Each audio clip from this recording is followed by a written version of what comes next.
এবং ঘরের বাইরে, ঘর থেকে সংসদ পর্যন্ত সেই সংগ্রামটা আমার মনে হয় আমাদের নারী পুরুষ নারীদেরকে বিশেষভাবে করতে হবে এবং নারী পুরুষ উভয়কেই করতে হবে, কারণ পুরুষরা পুরুষতান্ত্রিক সমাজের সুবিধাভোগী কিন্তু তারা আমাদের শত্রু না।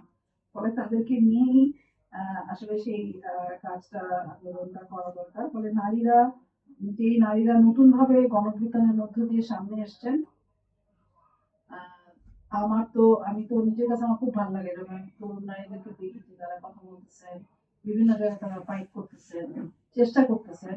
এই বয়সে অনেক বেশি এগিয়ে দেয়।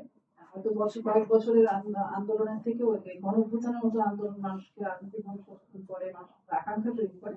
সেই আকাঙ্ক্ষাটা গণঅভ্যুত্থান তৈরি করেছে এবং আমাদের অনেক চাওয়া ছিল, সব চাওয়া হয়তো রাতারাতি পূরণ হয় নাই, কিন্তু আমি বিশ্বাস করি যে যে নারীরা গণঅভ্যুত্থানের মধ্য দিয়ে নতুন ভাবে এসেছেন তারা তাদের শিকড়কে খুঁজবেন এবং তাদের নাগরিক হিসেবে তাদের যে পরিচয়, সেই পরিচয় রাজনীতি এবং নাগরিক হিসেবে ইতিহাসে এবং সমাজে যাতে ভূমিকা রাখতে পারে সেই জন্য তারা সংগঠিত হবে। দলগুলোকে তারা প্রশ্ন করবে, জবাবদিহিতার মধ্যে রাখবে এবং সমাজের মধ্যে যেই ক্ষমতার যে রাজনীতি, আমরা তো মানে রাজনীতিতে আপনি যখন সংসদে যাবেন, সে নারী হোক পুরুষ হোক, তার মানে তার কে অবশ্যই নানান রকম হয়রানির মুখে পড়বে, এতে কোনো সন্দেহ নেই। কাউকে আসলে